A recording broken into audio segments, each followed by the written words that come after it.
오늘 금밤 기도회로 우리에게 주시는 하나님의 말씀은 신약 성경 로마서 6장 1절에서 11절까지 말씀입니다. 로마서 6장 1절에서 11절까지 하나님의 말씀을 저와 여러분 한 절씩 교독하시고 마지막 11절 함께 읽도록 하겠습니다. 그런즉 우리가 무슨 말을 하리요? 은혜를 더하게 하려고 죄에 거하겠느냐? 그럴 수 없음이니라. 죄에 대하여 죽은 우리가 어찌 그 가운데 더 살리요? 무릇 그리스도 예수와 합하여 세례를 받은 우리는 그의 죽으심과 합하여 세례를 받은 줄을 알지 못하느냐? 그러므로 우리가 그의 죽으심과 합하여 세례를 받음으로 그와 함께 장사되었나니 이는 아버지의 영광으로 말미암아 그리스도를 죽은 자 가운데서 살리심과 같이 우리로 또한 새 생명 가운데서 행하게 하려 함이라. 만일 우리가 그의 죽으심과 같은 모양으로 연합한 자가 되었으면 또한 그의 부활과 같은 모양으로 연합한 자도 되리라. 우리가 알거니와 우리의 옛사람이 예수와 함께 십자가에 못 박힌 것은 죄의 몸이 죽어 다시는 우리가 죄에게 종노릇하지 아니하려 함이니 이는 죽은 자가 죄에서 벗어나 의롭다 하심을 얻었음이라. 만일 우리가 그리스도와 함께 죽었으면 또한 그와 함께 살 줄을 믿노니 이는 그리스도께서 죽은 자 가운데서 살아나셨음에 다시 죽지 아니하시고 사망이 다시 그를 주장하지 못할 줄을 알미로다. 그가 죽으심은 죄에 대하여 단번에 죽으심이요 그가 살아계심은 하나님께 대하여 살아계심이니. 함께 읽겠습니다. 이와 같이 너희도 너희 자신을 죄에 대하여는 죽은 자요 그리스도 예수 안에서 하나님께 대하여는 살아있는 자로 여길지어다. 아멘. 오늘도 금밤의 자리에 나오신 우리 사랑하는 염산의 모든 성도님들을 주님의 이름으로 환영하며 축복합니다. 우리 옆에 계신 분들과 또 앞뒤 좌우에 계신 분들과 이와 같이 함께 인사 나누겠습니다. 주님이 우리와 함께 하십니다. 아멘. 주님이 우리와 함께 하실 줄로 믿습니다. 오늘은 로마서 6장 1절에서 11절의 말씀으로 예수 안에서 살아있는 자라는 제목으로 하나님의 은혜를 나누고자 합니다. 오늘의 말씀을 통해서 하나님의 귀한 은혜의 축복이 여러분들의 심령 가운데 임하길 간절히 소망합니다. 오늘의 말씀으로 우리가 세 가지 함께 은혜를 나눠보고자 하는데요. 첫 번째, 우리는 죄에 대하여 죽은 자다라는 것입니다. 우리 한번 따라 하시겠습니다. 우리는 죄에 대하여 죽은 자입니다. 바울은 오늘 성경 본문 1절에서 이와 같이 말합니다. 그런즉 우리가 무슨 말을 하리요? 은혜를 더하게 하려고 죄에 거하겠느냐? 아멘. 여기에 등장하는 죄에 거하겠느냐, 죄 안에 우리가 임재하겠느냐라는 이 거하겠느냐라는 이 단어의 헬라어는 에피메노멘이라는 단어입니다. 이 거하겠느냐라는 단어의 원어의 뜻을 살펴보면 계속해서 죄 안에 머물겠느냐라는 이러한 의미를 갖고 있습니다. 조금 더 쉽게 풀면은 죄 가운데 여전히 짐을 풀고 눌러앉아서 지속적이며 습관적인 삶을 너희들이 살아가겠느냐라는 뜻을 1절에 바울이 질문을 하게 됩니다. 즉 예수님을 우리가 믿는다고 하면서도 여전히 죄를 끊지 못한 채 즐기며 그 안에 머물러 너희들이 살 수 있겠느냐라는 이런 주님과의 깊은 관계 안에 질문을 하는 물음이 1절에 기록되어져 있다는 것이죠. 이 물음에 대해서 바울은 2절에서 단호하게 이야기를 합니다. 우리 2절 말씀 함께 읽어보도록 하겠습니다. 시작. 그럴 수 없느니라. 죄에 대하여 죽은 우리가 어찌 그 가운데 더 살리요? 아멘. 바울은 단호하게 말을 합니다. 그럴 수 없느니라. 너희가 죄에 거하겠느냐? 그럴 수 없느니라. 이 그럴 수 없다라는 표현은 절대로 결단코 우리가 죄에 눌러 앉아서 삶을 살아갈 수 없다라는 아주 강력한 1절에 대한 부정적인 의미로 이야기를 하고 있는 것이죠. 왜 이렇게 바울은 그럴 수 없습니다 라고 강력한 주장을 하게 될까요? 우리 인간이 죄를 스스로 다스리면서 죄를 지배할 수 있는 존재로 지음받았기에 우리는 죄보다 우월한 존재이기에 우리가 완벽해서 이와 같이 고백을 하게 되는 것일까요? 아니면 신앙의 연차가 쌓이고 또 죄를 짓지 않아도 될 만한 어른, 성인이 되었기 때문에 이와 같은 고백을 하게 되는 것일까요? 결코 아님을 보게 됩니다.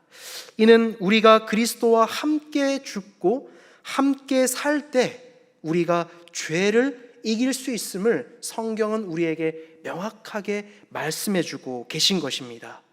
그리스도와 함께 죽고 그리고 그리스도와 함께 산다라는 것, 이것은 어찌 보면 죽어야 산다라는 영적인 명확한 영적인 비밀이 오늘의 성경 말씀 속에 숨어져 있다라는 것입니다.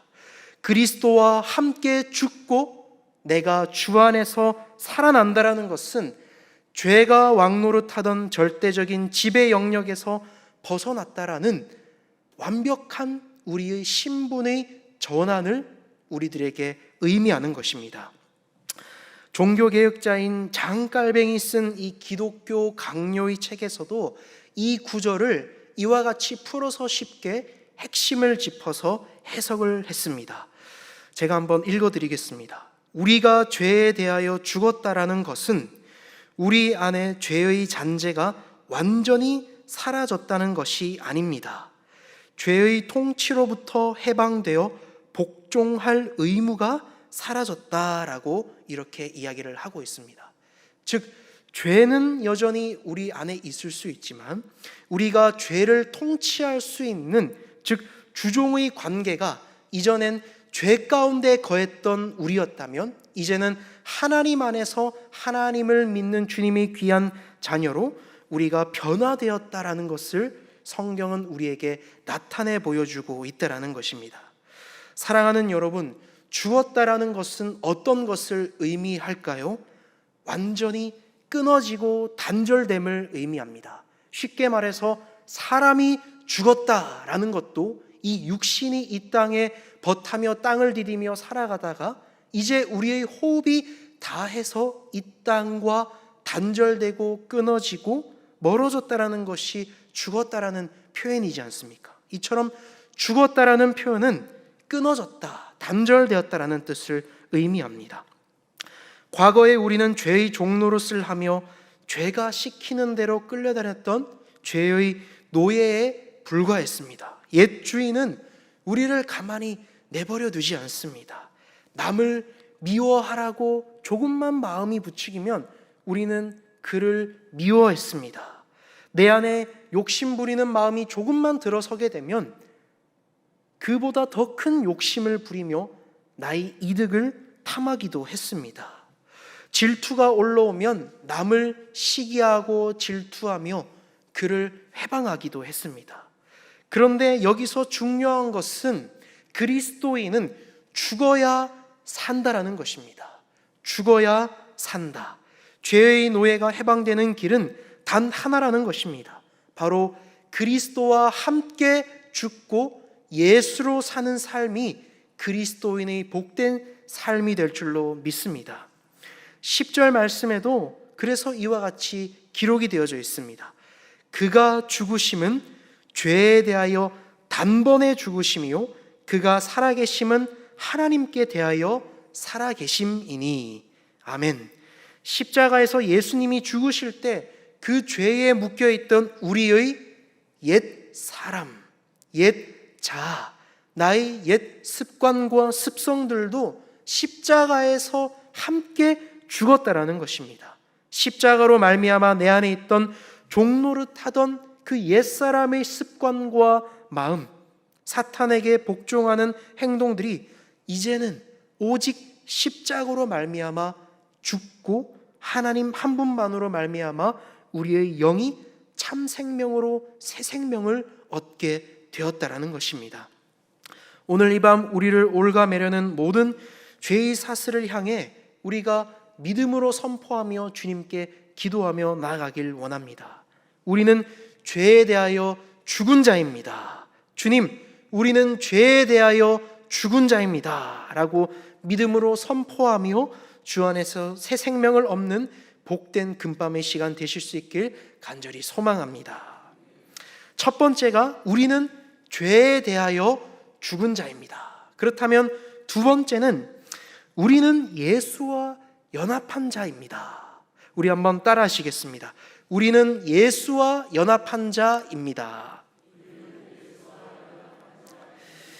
우리가 어떻게 죄에 대하여서 죽고 새 생명을 얻을 수 있을까?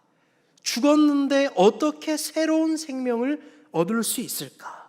이 대단한 영적인 비밀 안에는 바로 두 번째, 예수와 연합한 자가 되어야 하는 것입니다. 오늘 본문의 말씀 3절과 4절, 5절의 말씀, 3절의 말씀을 우리 이 시간 함께 한 목소리로 합독하여 읽어보도록 하겠습니다. 3절, 4절, 5절의 말씀입니다. 시작.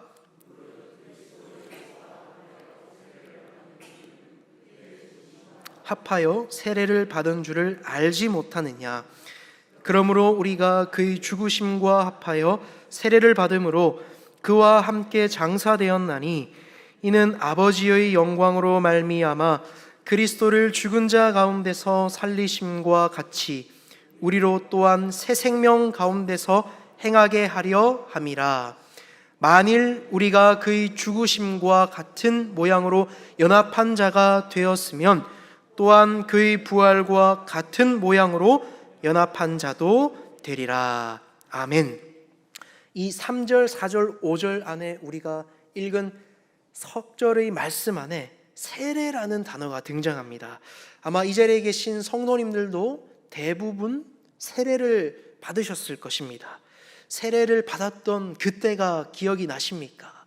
그때 받았던 세례의 감격, 이제 주님과 하나 된 연합된 자로서의 기쁨과 하나님의 감격을 여러분들 아직 간직하고 계십니까? 그런데 많은 사람들이 세례를 오해할 때가 있습니다. 교회를 등록하고 교회 신앙생활을 하다 보면 세례는 그저 교회에 오래 다녔기에 통과 의례로 받게 되는 종교적인 의식으로 생각하는 자들이 있다라는 것입니다. 하지만 세례는 교회를 오래 다니고 또 통과 의례처럼 진행되는 종교 의식이 아닙니다. 세례는 그리스도의 죽으심, 장사됨, 그리고 부활하심이 내 안에 온전히 믿어지며 그리스도와 한 몸이 될 때, 주님과 내가 한 몸이 되어 나는 죽고 예수로 생명을 얻어 주와 함께 연합되는 것이 바로 세례라는 것입니다. 그런데 오늘 성경에 보니 이 바울이 활동하던 초대교회에도 이 세례가 활발히 이루어졌음을 보게 됩니다. 그 당시에는 주로 이 세례가 강가나 바다, 많은 물이 있는 곳에 사람을 온전히 흠뻑 담겼다가 물 아래에서 위로 건져내는 침례의 세례가 주로 행해졌습니다.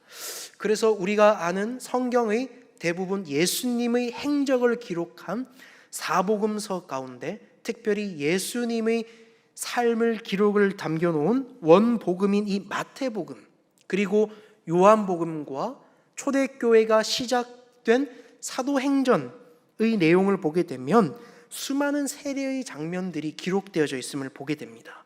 마태복음 3장 26절에서도 예수께서 세례를 받을 때 곧 물에서 세례를 받고 올라오셨다라는 표현이 있고요. 요한복음 3장 23절에도 세례를 베푸니 거기에는 물이 많았다라는 표현이 있습니다. 그리고 사도행전 8장 38절 39절에도 물에 내려가 두 사람이 세례를 받고 물에서 올라왔다라는 성경의 구절들이 적혀져 있습니다. 이와 같이 예수님 또한 그리고 사도행전의 초대교회에도 세례가 이루어졌습니다. 오늘 본문에서도 바울은 이와 같이 세례를 통해서 우리가 예수님과 어떻게 연합한 자인지를, 주 안에서 연합, 하나 된 자인지를 세례를 통해서 설명해 주고 있습니다. 우리가 함께 읽은 이 3절, 5절 안에 세례라는 단어가 총 3번이나 나옵니다. 그리고 합하다, 연합하다라는 이 단어는 이 3절과 5절, 석절 안에 5번이 등장합니다. 즉 그가 죽으심으로 말미암아 내가 죽고 주 안에서 합하고 연합되어 하나님의 자녀로 세례를 받았다라는 것을 이 3절과 5절 안의 내용을 통해서 우리가 깊이 있게 말씀을 발견할 수 있게 되는 것이죠. 바울은 4절에서도 이와 같이 고백합니다. 예수와 합하여 세례를 받은 우리는 그와 함께 장사되었다. 이를 죽었다라고 이야기를 하죠. 이제 그가 죽으심으로 우리도 십자가에서 그와 함께 연합하여 죽음으로 함께 장사됨으로 6절에서는 옛사람이 죽었다라고 이야기를 합니다. 6절에 등장하는 옛사람은 단순히 옛사람, 내가 가지고 있는 오래된 구습, 습관, 나쁜 행동들, 끊지 못하는 죄악들, 세상이 규정하는 규칙과 법규와 같은 도덕적인 법률의 죄악에 국한된 것만이 아니라 그것보다 더 뛰어넘는 예수님을 알기 전의 상태, 즉 하나님이 없이 내 마음대로 살려고 했던 나의 근본적인 자아를 뜻하는 것이죠. 이것은 죄의 종노릇하며 사탄 마귀에 끌려다니던 옛 자아를 우리는 옛 사람이라고 말합니다. 나의 옛 자아가 물속에 흠뻑 잠기듯 예수와 함께 십자가에서 완전히 우리는 죽고 난 이후에 물 밖에 올라올 때 무덤을 깨고 부활하신 예수님의 생명이 우리 안에 들어와 우리는 이제 완전한 사람으로 태어나게 된 것입니다. 결국 이 자리에 있는 저와 여러분은 십자가 안에서 예수 그리스도와 연합하여, 오늘 성경에 기록된 성경의 단어의 고백과 같이 합하고 연합하여 나의 옛 자아는 십자가 안에서 죽고 십자가 안에서 다시 우리는 살아나 예수 안에 살아있는 자가 바로 저와 여러분이 될 줄로 믿습니다. 이것이 바로 그리스도와의 신비적인 연합이라는 것입니다. 사랑하는 여러분, 그렇기에 이 망망대해 한 치 앞도 내다보지 못할 우리의 인생길 가운데 우리의 삶 속에 때로는 우리가 혼자 그 망망대해 가운데 덩그러니 놓여져 있는 돛담배와 같이 느껴질 때가 있습니다. 홀로 버려진 채 아무도 도움을 주지 않는 그러한 상황이, 우겨쌈이 우리들의 상황 가운데 도래할 수가 있습니다. 하지만 우리는 오늘의 말씀과 같이 주님과 함께 연합한 자로 말미암아 주님과 뗄래야 뗄 수 없는 생명의 끈으로 단단히 묶여져 있는 존재가 바로 이 자리에 있는 저와 여러분이 되어야 할 줄로 믿습니다.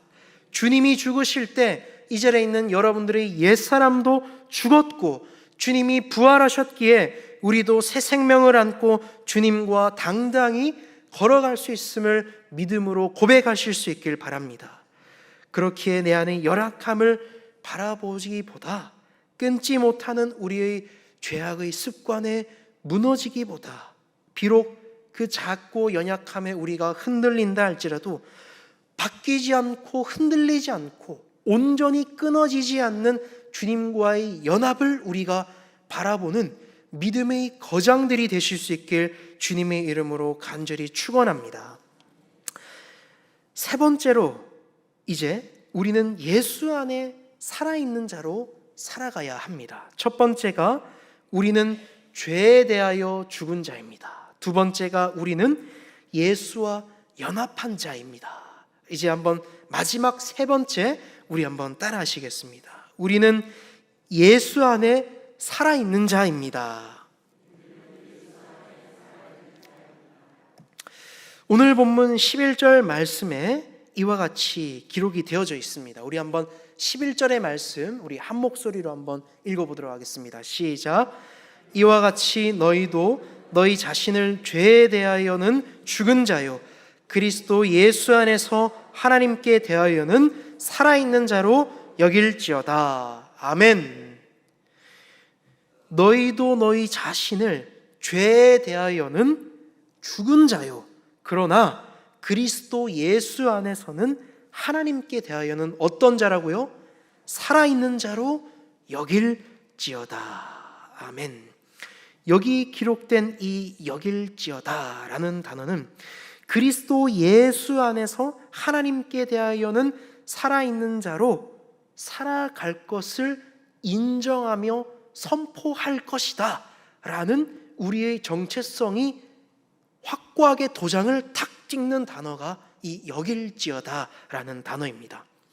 그리스도 예수 안에서 대하여는 우리가 살아있는 자로 살아갈 때도 있습니다 라고 말하는 것이 아니죠. 그렇게 살아있는 자로 살아가는 척하며 살아가는 걸로 칩시다 라고 이렇게 성경은 말하지 않습니다. 여길지어다 라는 것은 그렇게 죄에 대하여는 여러분들은 죽은 자이고 그리스도 예수 안에서 하나님께 대하여는 살아있는 자로 살아가는 정체성입니다 라는 명확한 고백이 이 성경 안에 기록되어져 있고 이와 같은 고백이 우리의 고백이 되어야 한다라는 것입니다. 사랑하는 여러분, 지난 한 주 살아가며 여러분들의 삶 가운데 얼마나 많은 일들이 있으셨습니까? 한 주간 일상의 삶을 지내시면서 여러분들의 심령과 마음 가운데 또 찾아오는 그 옛 습관의 습성 가운데 혹은 사탄의 속삭임에 우리가 때로는 넘어지기도 하고 또 주님과 함께 연합한 자로 살아가지 못할 때가 있지 않았습니까? 사탄은 끊임없이 우리의 그 연약한 부분을 건드리며 감정과 무너진 상황을 통해서 우리를 넘어지게 하고 환경을 탓하며 나 스스로를 정죄하려고 합니다. 지난주일 예배를 드리고 나는 예수 안에 있는 살아있는 자라고 우리가 스스로 고백했지만 한 주를 되돌아보면 그리스도인답게 주 안에서 살아가지 못한 모습들이 참 많음을 저 스스로 먼저 고백하지 않을 수가 없습니다. 그렇게 우리가 넘어지고 낙심하여 기도의 자리와 멀어지려고 할 때 이 자리에 있는 우리 그리스도인의 삶은 어떠해야 할까요? 세 번째 우리가 믿음으로 고백한 것과 같이 예수 안에 있는 살아있는 자로 우리가 고백할 수 있어야 합니다. 주님, 저는 죄에 대하여는 죽은 사람입니다. 하나님을 위해서는 예수 안에서 살고 있는 사람입니다 라는 이런 믿음의 고백과 결단이 우리의 일상의 삶 가운데에서도 매일같이 터져나올 수 있어야 한다라는 것입니다. 사랑하는 여러분, 믿음이라는 것은 결코 거창한 것이 아닙니다. 믿음은 내 문제와 상황을 바라보는 것이 아닙니다. 나의 상황과 문제만 바라보면 우리는 넘어지게 되지만 우리의 신앙의 연차를 우리가 자랑으로 여기게 되면 쉽게 변하지 않는 나의 모습 가운데 오늘도 넘어지는 나의 모습에 스스로를 정죄하며 죄에 가두게 되지만 살아계신 하나님을 바라보며 예수 안에 있는 살아있는 자라고 우리를 주님 안에서 연합된 자로 고백하며 기도하게 되면 우리는 죄와 자연스레 멀어지게 되고 주님을 우리의 마음 가운데 모시고 주님과 함께 동행한 삶을 살아갈 수 있는 자로 주님은 우리를 택해 주신다라는 것입니다. 우리가 잘 아는 찬송가 305장의 말씀 가운데 305장 찬양의 제목 나 같은 죄인 살리신이라는 찬양의 가사 가운데 이와 같은 찬양이 있습니다. 나 같은 죄인 살리신 주 은혜 놀라워 잃었던 생명 찾았고 광명을 얻었네. 나 같은 죄인을 살리신 주님의 은혜 놀라와 잃었던 생명 찾았고 광명을 얻었네.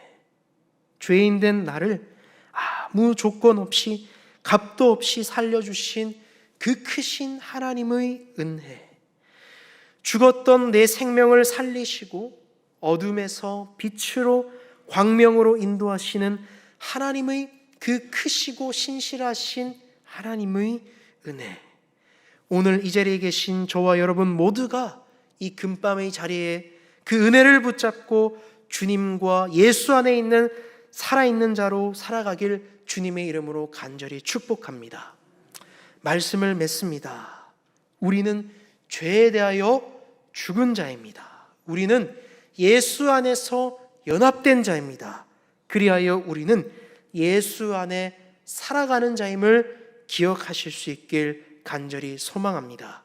그리하여 우리의 자아가 주 안에서 회복되며 우리의 정체성은 주님의 자녀로서 죄에 대하여는 죽은 자로 주님과 함께 생명이신 예수님과 연합하여 오직 그리스도와 함께 죽고 함께 살아가는 이 자리에 계신 저와 여러분 모두가 되실 수 있길 주님의 이름으로 간절히 축원합니다.